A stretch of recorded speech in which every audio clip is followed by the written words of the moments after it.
요즘 다들 너무 힘들고 어려워하고 있습니다. 나만 힘든 게 아니라 다 어려우니까 어렵다는 말도 못하는 시대를 우리는 살고 있는 것 같아요. 참 우리 시대가 참 어렵다라고 느끼는 건 저는 가끔 이 드라마나 또 사회에 사는 여러 가지 프로그램을 보면서도 느낄 때가 있습니다. 제가 요즘 최근에 오랜만에 이 드라마에 집중하는 드라마가 하나 생겼어요. 바로 폭삭 소가수다라는 이 드라마입니다. 아마 일반 방송에서는 안 나오니까 모르시겠지만 넷플릭스라는 그런 OTT에서 나오는 이 드라마입니다. 마침 저희 아이가 넷플릭스 가입자라서 저도 공짜로 보고 있는데 이걸 보면서 제 마음이 먹먹해지는 걸 느꼈어요. 내용이 어떤 거냐면은 이 제주도 해녀의 딸이 그 어렵고 힘든 환경, 어머니 아버지가 일찍 돌아가시고 또 어머니가 재혼하시면서 그 과정 가운데서 여러 가지 어려움과 고생을 하면서 그 마음에 문학 소녀의 꿈을 가지고 있었지만 그것마저도 좌절됐을 때 마침 자기를 사랑하던 한 남자를 만납니다. 그리고 그 남자와 결혼을 해서 가정을 이끌어가요. 근데 행복한 일만 있겠어요?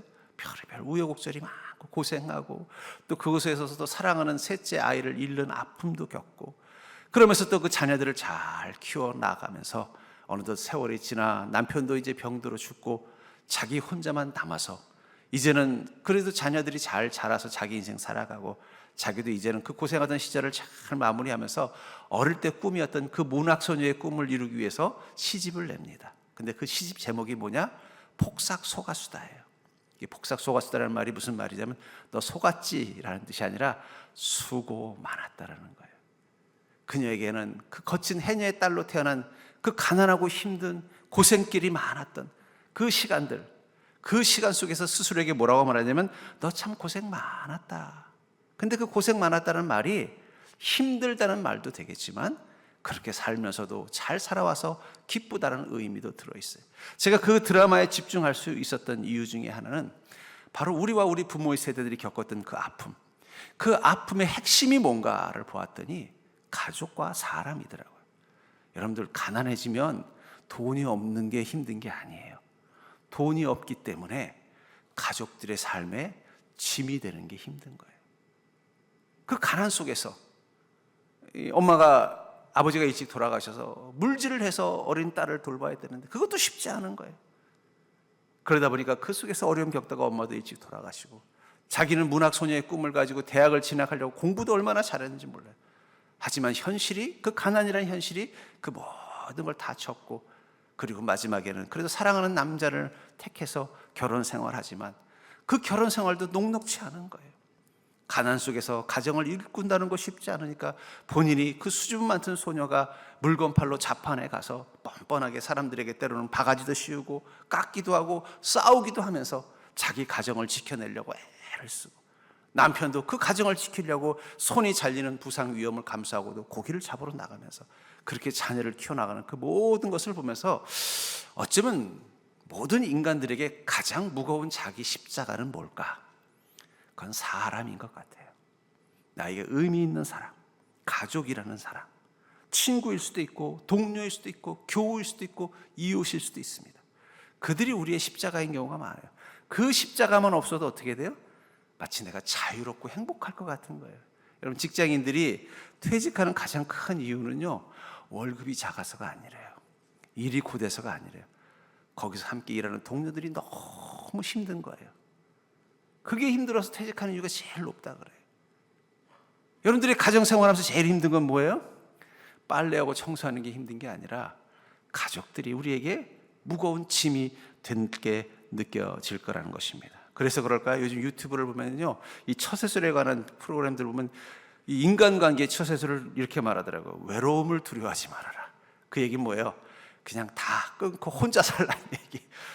또 손절하는 기술들, 어떻게 하면 상대방에게 오해받지 않고 관계를 끊을 수, 이런 것들의 유튜브 자료를 쭉 보면서 어쩌면 사람들에게 가장 큰 자기 십자가는 인간관계겠구나. 특별히 의미 있는 타인이라는 인간들, 가족, 때로는 친구, 때로는 동료, 때로는 교우들, 그들이 우리 인생에 무겁게 만들고 우리의 무게를 느끼게 만드는 십자가입니다. 왜냐하면 그들이 우리에게 기쁨을 주는 사람일 때도 있지만 우리를 지치고 힘들게 만들 때도 있는 인생이기 때문이라는 거예요. 그래서 오늘 본문에서 주님이 이렇게 말씀하십니다. 예수님께서는 당신을 한 왕으로 비유하면서 그 자기를 잘 영접한 백성들에게 내가 사랑하는 백성들아 너희가 나를 영접했으니 내가 너에게 하나님 나라의 유업을 있게 해주겠다라고 말했을 때 그 백성들이 이렇게 물으면 제가 언제 왕을 영접했습니까? 그때 이 예수님께서 이렇게 말씀하셨어요. 너희는 가난한 자들, 목마른 자들, 병든 자들, 작은 자들을 마치 나를 영접하듯 영접하지 않았니? 그게 곧 나를 영접한 것이다. 전 그러면서 주님께서 누군지 나를 따르려거든 자기를 부인하고 자기 십자가를 지고 나를 따르라는 이 말의 자기 십자가는 바로 주님이 말씀하신 그 작은 자들, 줄인 자, 목마른 자, 나그네 된 자, 옥에 갇힌 자. 여러분 이 네 종류의 사람의 공통된 특징이 뭔지 아세요? 우리가 책임져 줘야 될 사람들이라는 거예요. 여러분 목마른 사람한테 내 물을 나눠줘야 됩니다. 가끔 이렇게 같이 등산 가다 보면요, 저는 등산 갈 때 물을 일부러 많이 가져갑니다. 왜냐하면 가다 보면 어떤 분들은 물을 안 가지고 와요. 그럼 옆에서 목말라 하는데 나만 물 먹을 수 없잖아요. 그럼 내 물을 줘야 되는 거예요. 줄인 자, 나도 이 쌀띠니를 내가 가지고 있는 쌀뜨개 쌀을 퍼서 먹으면 끝날 것 같이 나도 날마다 근근하게 내 삶을 살아가는데 팍팍한데 동생이 언니 돈 있어 그러면 이거 모른 척 할 수가 없는 거예요. 줄인 자예요. 병든 자, 나도 내 몸 건강 간수하기 힘든데 갑자기 털컥 부모님이 아프시거나 또는 내 주변에 내가 돌봄을 줘야 되는 그 병자들이 있으면 어떻게 돼요? 내 시간을 해서 치료도 도와줘야 되는 거죠. 결국은 주님께서 말한 지극히 작은 자라는 것은 우리의 돌봄이 필요한, 나에게 소중한 사람이지만 내가 돌봄이라는 짐을 감당해야 되는 대상들을 말하는 것일 것입니다. 저는 이것을 보면서 어쩌면 우리 인생의 가장 큰 십자가, 가장 무겁게 느껴지는 십자가는 바로 나에게 소중한 사람들일 것 같습니다. 특별히 요즘처럼 경제적으로 어려운 시절이 돼서 다 어렵다 보면요, 당장 내 눈에 어떤 사람들이 보여요? 줄인 사람, 목마른 사람, 나그네 된 사람, 옥에 갇힌 사람들이 보이는 거예요. 그 폭삭 소가수다에도 이런 장면이 나옵니다. 이 아유미와 박보검 씨가 부부로 나오는데 두 명의 자녀, 막내는 죽고 두 명의 자녀를 키워요. 근데 첫째 딸은 머리가 똑똑해서 그냥 서울대까지 가고 막 자랑스러운. 근데 둘째 아들은 그냥 사사건건 사고를 치는 거예요. 그래도 한 번은 이제 사기를 당해가지고 감옥에 들어가는 거예요. 그걸 합의해서 풀어주려면은요, 그 당시 큰 돈이 필요한 겁니다. 맨날 소골 속에서 전전긍긍하던 아버지가, 자기 인생에 가장 무거운 짐처럼 느껴졌던 그 아버지가 그 아들을 위해서 자기 배를 팔아서 그를 감옥에서 끄집어내요. 왜냐하면 자기가 감당해야 될 십자가이기 때문이라는 거예요. 저는 그 장면을 보면서 어쩌면 우리 삶을 가장 무겁게 만드는 의미 있는 사람들, 아까도 말한 것처럼 제일 먼저 가족들 중에 나의 인생을 무겁게 만드는 가족이 있어요. 마치 그 드라마에서 나오는 그 큰딸처럼 내 인생을 가볍게 만들어주는 인생도 있는가 하면 둘째 아들처럼 내 인생을 무겁게 만드는 사람도 있다는 거예요. 또 우리 친구나 또 이웃이나 또 교우들 중에서도 있다는 것입니다. 그런 내 삶을 무겁게 만드는 그 의미 있는 사람을 주님께서 말씀하신 것처럼 누군지 나를 따라오거든 그 의미 있는 그 사람들을 너의 십자가라고 생각하고 그 십자가를 메고 나를 따르라고 말씀하신다면 바로 그 의미 있는 사람을 감당하는 것이 그 주님이 말씀해 주신 그 십자가를 지는 방법, 그것을 통해서 그 기쁨을 누리게 되는 방법이 무엇인지를 우리는 알아야 될 것입니다. 주께서는 누군지 나를 따르거든 자기 십자가를 지고 나를 따라야 된다고 말씀하시면서 또 이렇게 말씀하셨어요. 수고하고 무거운 짐진 자들아. 결국 그들이 지고 있는 수고하고 무거운 짐은 뭐예요? 바로 예수님께서 말씀하신 자기 십자가예요. 그들에게 뭐라고 말씀하십니까? 너희는 내게로 와서 내게서 멍에 매는 법을 배우라. 그리하면 너희 마음이 쉼을 얻을 것이다. 어차피 우리가 버리고 갈 수 없는 십자가라면, 마치 그 드라마에서 나오는 주인공 아버지가 사사건건 사고치는 그 둘째 아들, 마지막에는 엄청난 큰 사고를 쳐서 자기가 평생 가족을 위해 벌고 살았던 그 배까지 팔아야만 그 아들을 그 감옥에서 끄집어낼 수 있는 그런 큰 문제 앞에서 망설임 없이 자기의 배를 팔아서 그 아들을 끄집어내는 것처럼 내 인생에 무거운 짐이 될 수 있는 그 사람들, 그들을 주님께서 말씀하신 자기 십자가를 지는 법을 배워서 오히려 그 멍에를 매는 법을 배우니까 어떻게 돼요? 너희에게 쉼이 있다고 말씀하셨다면, 우리가 어차피 감당해야 되는 자기 십자가라면, 버릴 수 없는 십자가라면, 포기할 수 없는 십자가라면 우린 예수님께 그 십자가를 매는 법을 배워야 하지 않겠습니까? 저는 그 드라마의 그 주제가 그거라고 생각해요. 너는 너의 인생에 어쩔 수 없이 마치 구레네 시몬이 예수님을 대신해 십자가 맨 것처럼 태어나 보니 너희가 감당해야 될 그 십자가들, 특히 소중하고 의미 있는 사람이라는 그 십자가를 너희가 벗어버릴 용기가 없다면 나에게 그 십자가 매는 법을 배우라.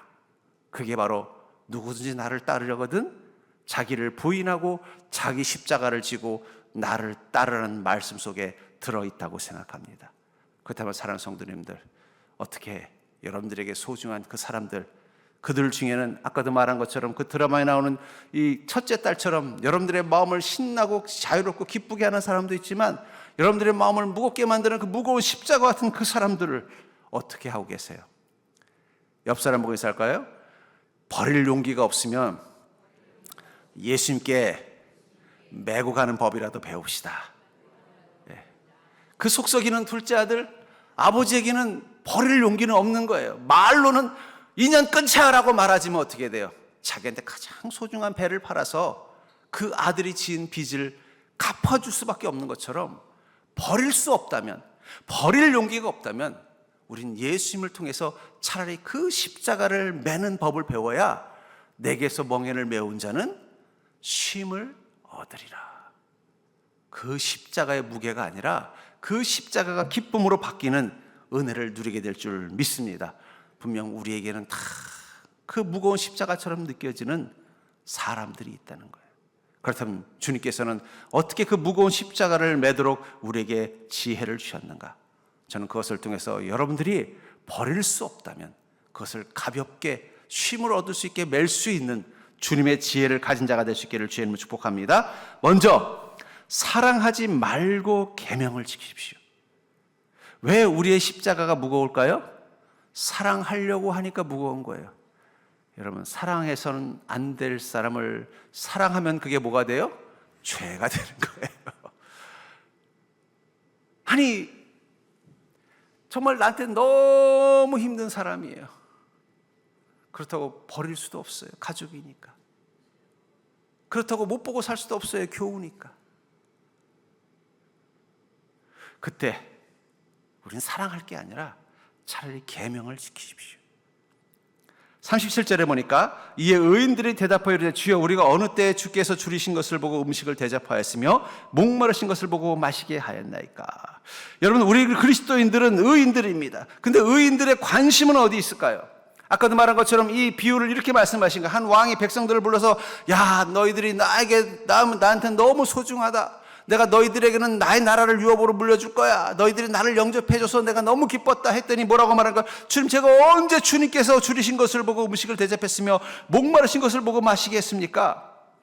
전 이것을 통해서 의인의 관심사항은 사람도 세상도 아니고 주님이라는 사실을 깨닫습니다. 여러분, 그리스도인들은 이 땅에서 누구에게 관심을 가진 사람들이에요? 예수 그리스도 하나님께 관심을 가진 사람들이에요. 이 의인은 그 사람들을 사랑해서 그들에게 줄인 사람들에게 먹을 걸 주고, 목마른 사람에게 물을 주고, 병든 사람들을 치료하고, 감옥에 갇힌 자를 건져준 게 아닙니다. 그들이 그렇게 한 것은 주님의 백성이기 때문이라는 거예요. 그것을 주님께서 뭐라고 말씀하세요? 그래, 너희들은 주의 뜻대로 행하려고 하다 보니까 어떻게 된 거예요? 줄인 자에게 먹을 것을 주고, 목마른 자에게 마실 물을 주고, 병든 자에게 또 약을 준 것이다 라고 말하고 있는 것입니다. 그것을 통해서 우리가 어떤 사람이라는 것입니까? 의인이라는 것을 말하고 있다는 거예요. 마태복음 7장 18절부터 21절에 보니까 좋은 나무가 열매를 맺을 수 없고 못된 나무가 아름다운 열매를 맺을 수 없느니라. 아름다운 열매를 맺지 아니하는 나무마다 찍혀 불에 던져지느니라. 이러므로 그들의 열매로 그들을 알리라. 나더러 주여 주여 하는 자마다 다 천국에 들어갈 것이 아니요 다만 하늘에 계신 내 아버지의 뜻대로 행하는 자라야 들어가리라. 여러분들, 의인, 좋은 열매를 맺는 좋은 나무는 어떤 자라고 말하고 있는 거예요? 주여 주여 하는 자가 아니라 하늘에 계신 내 아버지의 뜻대로 행하는 자라는 거예요. 다시 말해서 이 줄인 자에게 먹을 것을 주고 목마른 자에게 마실 물을 주고 병든 자를 치료해주고 감옥에 갇힌 자를 그 감옥에서 끄집어내줬던 그 모든 것은 그 사람들을 사랑해서가 아니라 그 사람들과 더불어 사는 이 세상이 소중해서가 아니라 무엇을 행하기 위해서라는 거예요? 하나님의 뜻을 행하기 위해서 했다라고 말하고 있다는 거예요. 저는 이것이 정말 중요하다고 생각합니다. 여러분들은 왜 이웃을 사랑합니까? 왜 이웃을 사랑하고 계세요? 그 이웃 중에는 여러분들의 가족들도 있을 것이고 친구들도 있을 것이고 동료들도 있을 것이고 교우들도 있을 것입니다. 왜 그들을 사랑합니까? 내게 소중해서, 그러나 의인들은 소중해서가 아니라 그것이 주님의 뜻이기 때문이라는 거예요. 야고보서 2장 8절부터 9절에 보니까 너희가 만일 성경에 기록된 대로 내 이웃 사랑이를 내 몸과 같이 하라 하신 최고의 법을 지키면 잘하는 것이니와 만일 너희가 사람을 차별하여 대하면 죄를 짓는 것이니 율법이 너희를 범법자로 정죄하리라. 이웃 사랑하기를 내 몸과 같이 하라 하신 것을 뭐라고 말하고 있다고요? 최고의 법이다. 하나님이 중요하게 여기는 법이라고 말하고 있다는 거예요. 왜 우리 이웃을 내 몸과 같이 사랑해야 되느냐? 그것은 하나님이 중하게 여기는 법이라고 말하고 있다는 거예요. 제가 미국에 이제 공부하러 갔다가 이제 거기 친한 목사님하고 같이 식사를 하러 나가는데 거기가 아주 큰 도로는 아니에요. 사람들이 사는, 소위 말하는 이제 인가가 있는 도로인데 이제 왕복을 해서 한 4차로 되는 길들이에요. 근데 거기 뭐 신호등도 없고 또 횡단보도도 없고 그날따라 사람도 길거리에 한 명도 없는 거예요. 점심때라서. 그래서 이제 그분 차를 타고 이제 식당으로 가는데 사거리가 나올 때 신호등도 없어요. 횡단보도도 없어요. 사람도 주변에 한 명 없고 또 미국은 이 담이 없기 때문에 그냥 시야가 다 보여요. 근데 갈 때마다 서요. 서더니 한참 둘러보더니 또 가요. 가다 또 사거리 나면 또 서요. 이렇게 둘러보고 또 이러고 또 가요. 이걸 계속 반복하는 거예요. 큰 길이 나올 때까지. 그래서 제가 그랬어요. 야, 이분은 참 교통법규를 너무 잘 지킨다. 우리 한국에서는 뭐 빨간불이어도 사람 없으면 그냥 지나가기도 하는데 이 사람은 사람도 없죠. 신호등도 없죠. 뭐 빨간불이라면 이해가 되는데 신호등 자체가 없는 거예요. 횡단보도도 없어요. 갈 때마다 쓰는 거예요. 그래서 이분은 진짜 고통복구를 좀 심하게 잘 지키시네 라고 생각했어요. 근데 그분이 제 마음을 읽었는데 이렇게 말하는 거예요. 제가 이렇게 하지 하는 이유가 뭔지 아세요? 이러다가 경찰한테 걸리면 무조건 이런 도로에서는 3초 이상인가 뭐 10초 이상 꽤 3초가 아니었던 꽤 길게 멈춰야 된다는 거예요. 일단 멈춰서 확인하고 지나가야 된다는 거예요. 그렇게 안 하면 벌금이 얼마인 줄 아세요? 그래서 얼마예요? 그랬더니 1,000불이래요. 머릿속으로 계산해 보니까 1,000불이면 얼마예요? 130만 원. 제가 그때 깨달았어요. 만약에 한국에서도 신호등이 빨간불인데 지나가는데 벌금을 100만 원 친다 그러면은 누가 감히 그 빨간불인데 지나가겠어요? 기껏해야 몇만 원이니까 어떻게 돼? 에이, 몇만 원 물지. 예. 거기는 왜 그렇게 비용을 없게 불렀을까요? 그 법을 지키는 게 중요하다고 생각했기 때문이라는 거예요. 그러니까 저분이 교통법규를 잘 지키는 그런 스타일이라서 그런 게 아니라 그 법의 엄중함을 알기 때문에 그렇구나. 주님이 뭐라고 말씀하겠어요? 내 이웃을 내 몸과 같이 사랑하는 것이 무슨 법이라고요? 최고의 법이라고 하는 거예요. 왜 우리가 이웃을 사랑해야 된다고요? 하나님이 그것을 되게 중요하게 여긴다는 거예요. 최고의 법이라는 건 중요하다는 뜻입니다. 그렇기 때문에 어떻게 된다는 거예요? 그 법을 지키지 않으면 너희는 범법자다. 그런데 이 최고의 법을 우리는 잘 지킬 수 있을까요? 저는 못 지킬 것 같아요. 왜냐하면 이 법에서 제일 중요한 건 이웃을 사랑하는 것도 있지만 내 몸과 같이 내가 나를 사랑하는 것과 똑같은 무게로 이웃을 사랑해야 된다는 거예요. 그런데 우리는 자기를 너무 사랑합니다. 자기를 사랑하는 만큼 이웃을 사랑할 수 있는 사람들은 별로 없어요. 유일하게 우리가 자기를 사랑하는 것보다 더 이웃을 사랑할 때가 있습니다. 그것은 자식을 사랑할 때. 그러니까 여러분 생각해 보세요. 부모하고 자식들이 서로 함께 살 때 부모는 자식 때문에 상처받지 않습니다. 당장은 내가 적어놔가지고 그냥 막 속상했다가도 다음날 와서 엄마 미안해 그러면 언제 그러냐 싶게 또 입이 혈딱 해가지고 내가 너를 낳아서 왜 부모는 자식들에게 상처를 안 받을까요? 왜냐하면 부모는 자신보다 자식을 더 사랑하기 때문이에요. 반대로 왜 자식들은 부모에게 상처를 잘 받을까요? 자식은 자신을 더 사랑하기 때문에. 그러니까 여러분, 상처를 받는다는 얘기는 나를 더 사랑한다는 증거일 수도 있어요. 부모가 자식들에게 상처받잖아요. 여러분, 저도 가끔 제 아이가 가끔 섭섭하게 할 때마다, 야, 쟤는 어디 가서 아빠가 자기한테 해주는 만큼 잘해주는 사람 만나면 저렇게 할까? 안 그럴 것 같잖아요. 어디 가서 제가 우리 아이에게 해주는 만큼 잘하는 남자, 또 잘하는 아저씨를 어디 가서 만나겠어요?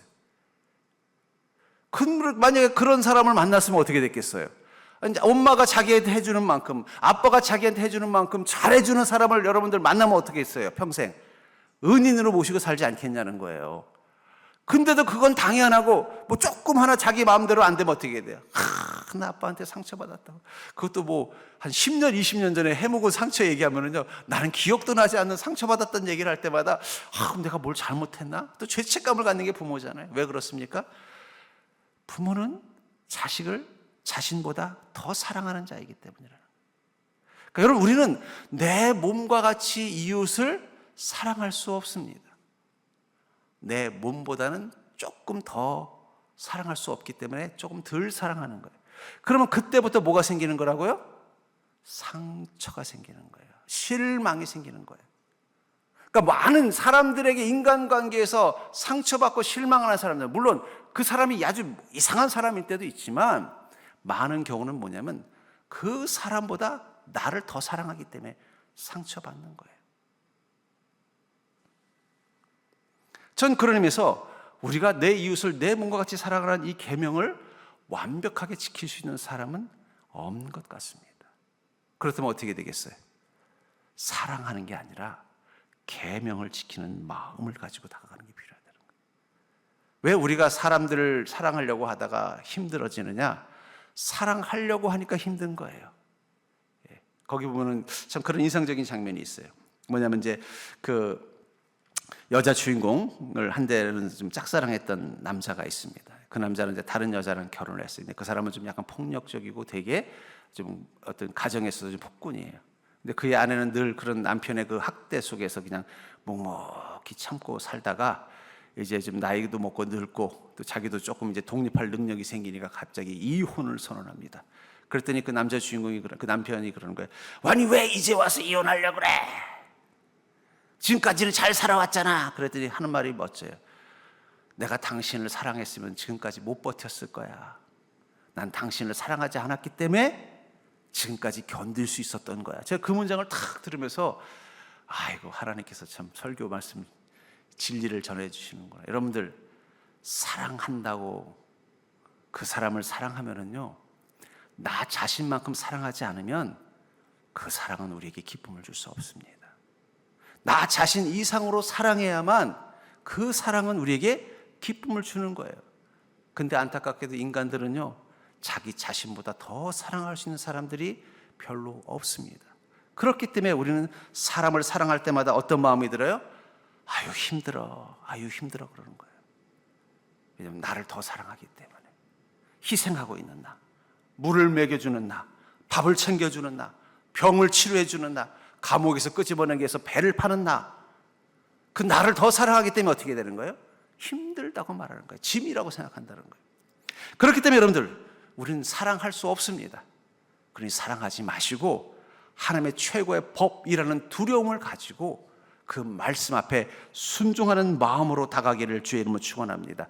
여러분, 옆 사람 보고 한번 인사해볼까요? 내가 당신을 사랑할 자신은 없지만 주님이 최고의 법이라고 하셨으니 변함없이 사랑의 십자가를 지겠습니다.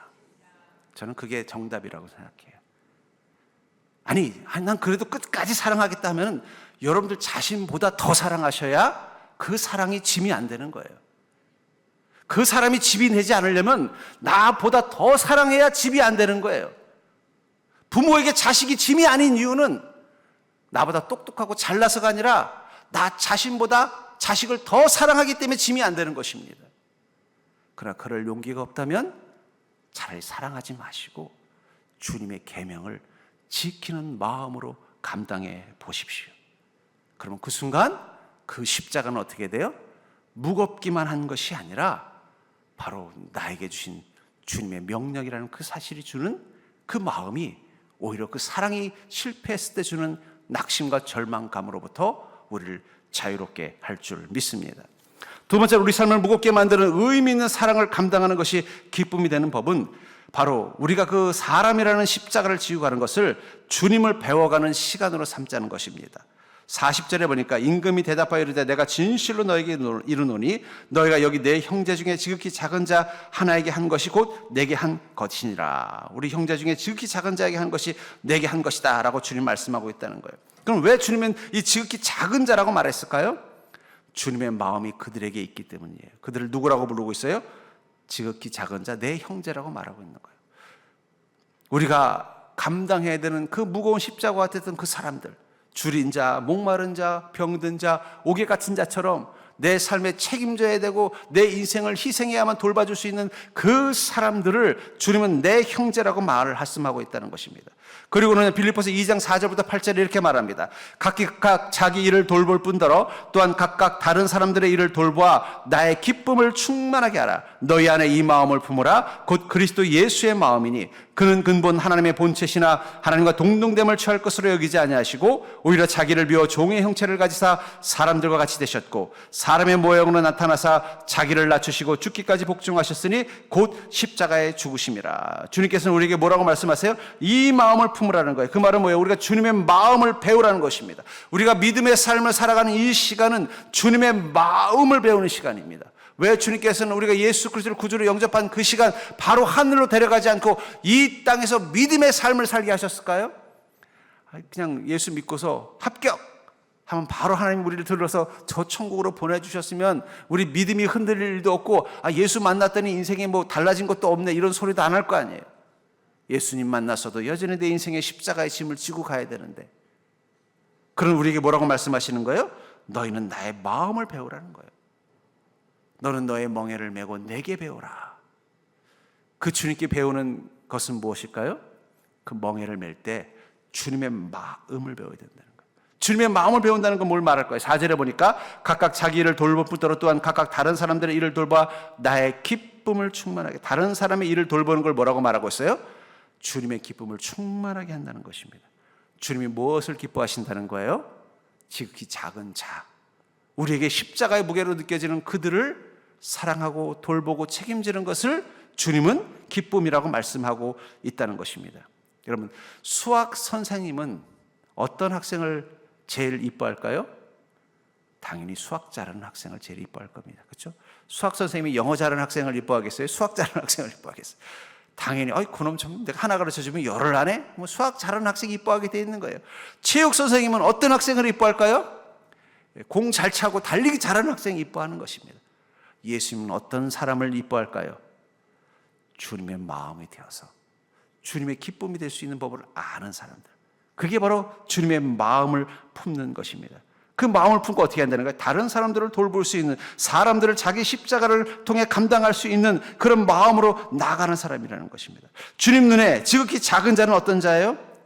자기 인생에 자기 삶을 제대로 살아갈 수 없는 고통과 고난 가운데 있는 인생들입니다. 그들을 향해서 침묵하지 않고 주님께서 하시는 것처럼 그들에게 관심을 보이고 그들에게 또한 주님의 사랑을 가지고 나아가는 것, 그게 바로 주님을 닮은 자의 모습이라는 것입니다.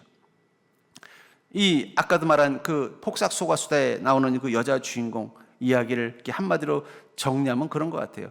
해녀의 집안에서 태어난 한 여인의 일생에 관한 이야기인 것 같아요. 엄마를 해녀로 둔 한 제주의 소녀가 가난 속에서 아버지도 일찍 돌아가시고 엄마도 또 재혼하고 또 그 속에서 실패를 경험하고 작은아버지 집에서 더보살이 하면서 또 그 속에서 서럽고 어려운 일을 당하면서 그래도 그 속에서 사랑하는 남자를 만나서 야반 도주에서 결혼하고 애 낳고 키우면서도 별의별 고생을 다 하고 사랑하는 또 막내가 죽는 아픔도 겪고 그 모든 우여곡절을 겪으면서도 그녀는 점점 그럴 때마다 누구를 떠올리냐면 엄마를 떠올려요. 자기가 딸일 때는 이해할 수 없었던 엄마, 끊임없이 원망했던 그 엄마를 떠올리면서 엄마를 그리워합니다. 그랬더니 자기 딸도 똑같이 자기를 보고 자꾸 투정하고 원망하는 거예요. 근데 그 딸이 드디어 결혼을 해서 딸을 낳았어요. 서울에 살고 있는데 전화가 올 거예요. 엄마! 우는 거예요.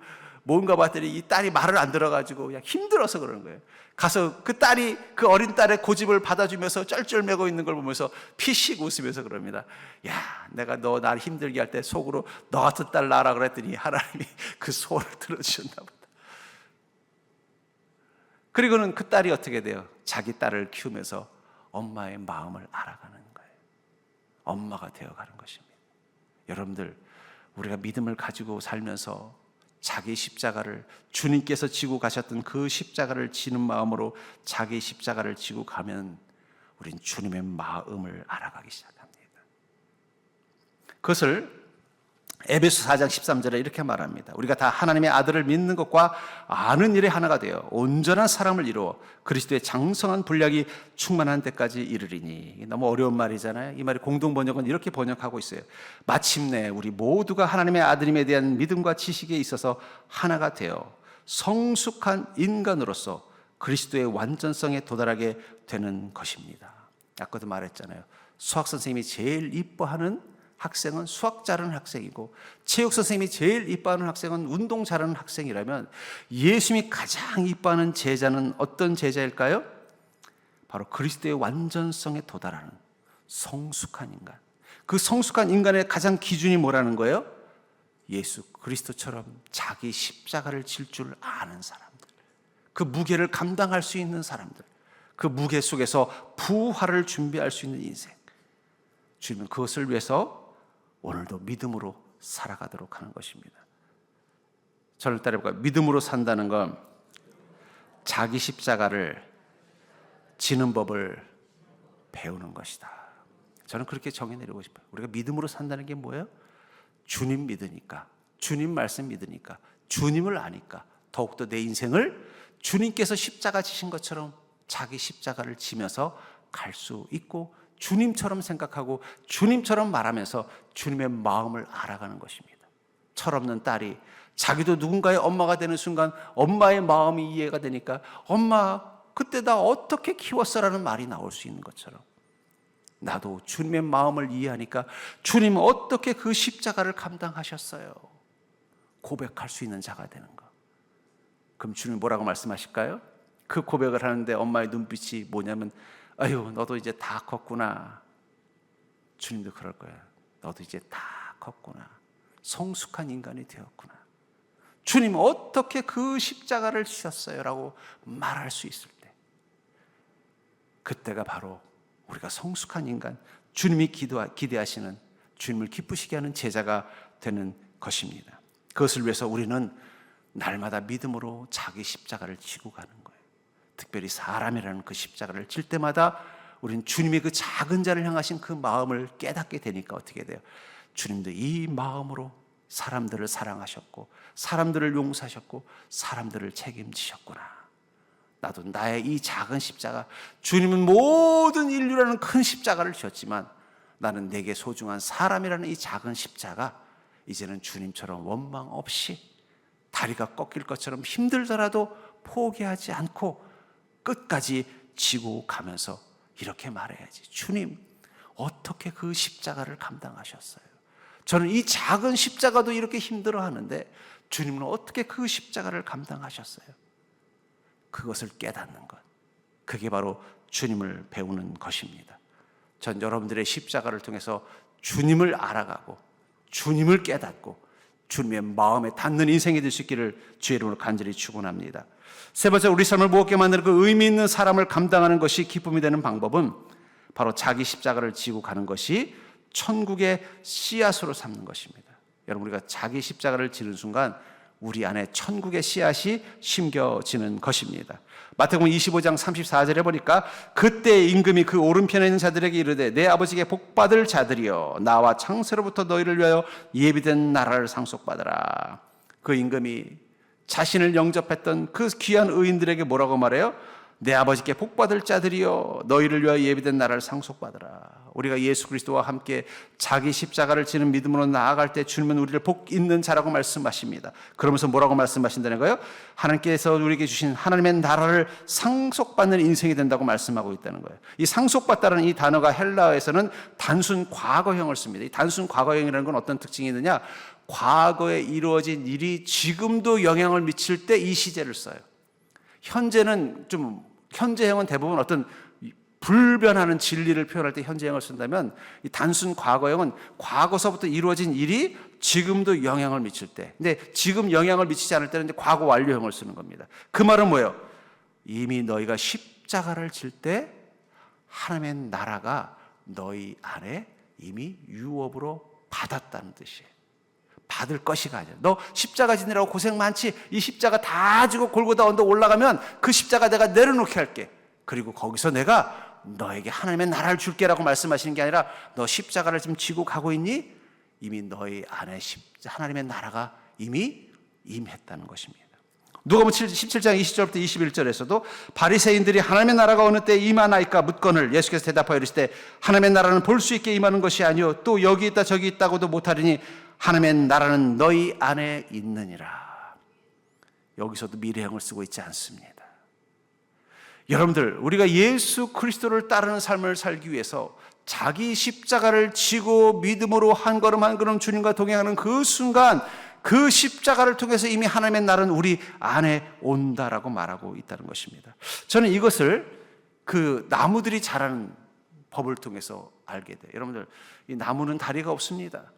그럼 어떻게 이 사방에다가 자기의 이 후손들을 퍼뜨릴 수 있는지 아세요? 그런 그 나무의 새들이나 혹은 다람쥐 같은 들짐승이 그 나무에 달린 열매를 먹습니다. 열매를 먹으면 어떻게 돼요? 씨앗도 같이 삼키는 거예요. 그리고는요, 새가 날아가다가 갑자기 신호가 오면은, 그래서 공중화자도 이런가 봐요. 볼일 보면 어떻게 돼요? 그 씨앗이 새의 변과 함께 딱 떨어지는 거예요. 낯선 땅에. 그럼 그 변이 뭐가 되는 거예요? 그 씨앗을 보호도 해주고 영양분도 되면 거기서 나무가 자라는 것입니다. 저는 그런 농사의 원리를 보고 깨달은 게 있어요. 여러분, 우리가 주님과 함께 동행하기 위해서 나의 십자가, 내게 소중한 사람들, 내가 사랑하라고 명령하신 그 사람들을 사랑하기로 결정하고, 그 사람들을 사랑하는 것이 힘들지만 그게 바로 주님을 알아가는 것이고 주님을 배워가는 지혜라고 믿고 믿음으로 그 사랑하는 사람들을 감당하면서 나아갈 때, 그 순간 내 안에 무엇이 심겨지는 거예요? 내 삶에 천국의 씨앗이 심겨지는 것입니다. 그러면 그 씨앗은 어떻게 돼요? 점점 자라는 것입니다. 우리는 에덴에서 쫓겨난 자들입니다. 그럼 에덴 안과 에덴 밖의 차이가 뭘까요? 에덴은 이 천국의 모형이에요. 에덴 바깥과 에덴 안쪽의 차이가 뭘까요? 에덴에는 생명나무가 있습니다. 하나님이 인간들이 그 생명나무를 먹을까 봐 어떻게 돼요? 아담과 하와를, 모든 인간들을 에덴 밖으로 쫓아낸 거예요. 그러니까 여러분들이 사는 세상은 이 에덴 바깥쪽이에요. 그 속에서 우리 인간의 모든 아픔과 고통과 문제들의 짐이 계속 자라는 거예요. 근데 그 에덴 바깥에는 각종 실과들이 있어요. 그렇죠? 에덴 동산에도 있었던 것처럼. 더불어 선악과도 있어요. 그러니까 우리 맨날 선악과 먹고는 어떻게 돼요? 하나님과 같이 되려고 하고, 선악과 먹고서 그냥 머리가 높아져가지고 어떻게 돼요? 맨날 사람들을 선악으로 판단하고 분별하는 건 잘해요. 근데 에덴 바깥에는 뭐는 없어요? 생명나무 열매는 없는 거예요. 생명나무 열매가 있으면 그것이 에덴이 되는 것입니다. 예수 그리스도는 생명나무이십니다. 그분이 우리에게 주시는 하나님의 나라 유업은 바로 그 생명나무 열매예요. 우리가 자기 십자가를 지고 주님과 함께 살아가는 인생이 되는 그 순간, 마치 새가 나무에 앉아서 그 나무 열매를 먹는 순간 그 열매 속에 있는 씨앗이 그 몸속에 들어가고 그 새가 날아가면서 어느 곳에 떨어지고 자기가 깃을 들인 그곳에서 그 나무가 자라게 되는 것처럼, 우리가 자기 십자가를 지고 주님과 함께 동행하는 삶을 살기로 결정하면서 나아가는 그 순간, 그 속에서 뭐가 자라기 시작한다는 거예요? 생명나무가 자라기 시작한다는 거예요. 그러면 그것이 천국이 되는 것입니다. 그것을 주님 뭐라고 말씀하시는 거예요? 이미 하나님의 나라는 너희 안에 있다라는 거예요. 누구에게 있는 거예요? 자기 십자가를 진 사람에게만 있는 거예요.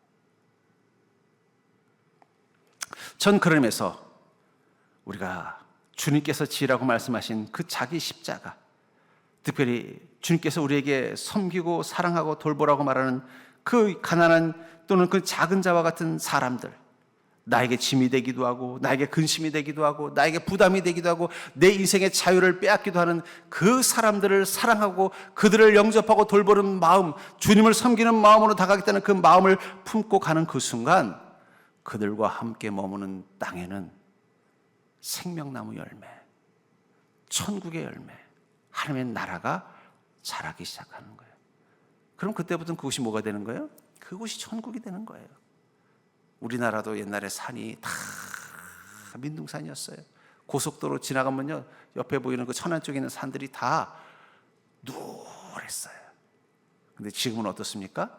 나무들이 잘 자라니까는 어딜 가도 금수강산이 된 거예요. 그것은 그곳에 씨앗이 심겨지고 자랐기 때문입니다. 여러분, 세상이 황무지같이 보이죠? 왜 이렇게 지옥같이 보이죠? 그것은 그곳에 천국나무 열매 씨앗이 자라지 않았기 때문에. 주님께서 우리에게 왜 자기 십자가를 지고 주님을 따르라고 하느냐? 그 십자가를 지고 가는 길에 우리도 모르게 천국의 씨앗을 심는 것입니다. 그 폭삭 속았수다라는 그 드라마를 보면서 저는 그런 걸 느꼈어요. 어쩌면 그 작가가 말하고 싶은 게 그런 것 같아요. 정말 거칠고 악몽 같고 폭풍 같은 인생에서 태어났어도 그 험악한 세월 속에서 그 마음의 선함을 잃어버리지 않는다면, 그리고 자기에게 소중한 그 사람들을 끝까지 사랑하고 책임지겠다는 그 마음을 잃어버리지 않는다면 언젠가 그 거칠고 험한 땅은 축복의 땅으로 바뀔 수 있다는 메시지를 주고 있는 게 아닌가 하는 생각이 듭니다. 우리는 세상을 보면서 세상이 참 험악하다고 말해요. 사람들을 바라보면서 우리가 사랑하기 힘들다고 말해요. 나는 사람 때문에 상처받고 힘들다고 말해요. 그런 우리에게 주님은 이렇게 말씀하실 것입니다.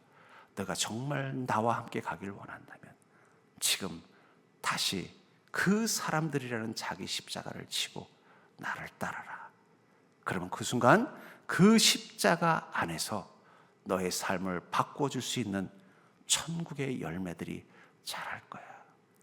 그러니 사랑하는 성도님들, 그 십자가를 내려놓을 수 없다면 이제는 소망을 가지고 지어보십시오. 내가 이것만 없어도 행복하겠는 데가 아니라 내가 이것 때문에 이 땅에서 천국을 누릴 수 있다는 마음의 생각을 바꾸어 보십시오. 그럼 그때부터 그 십자가 속에서 여러분들을 천국의 기쁨을 누릴 수 있도록 만들어주는 주님의 능력과 은혜를 보게 될 줄 믿습니다.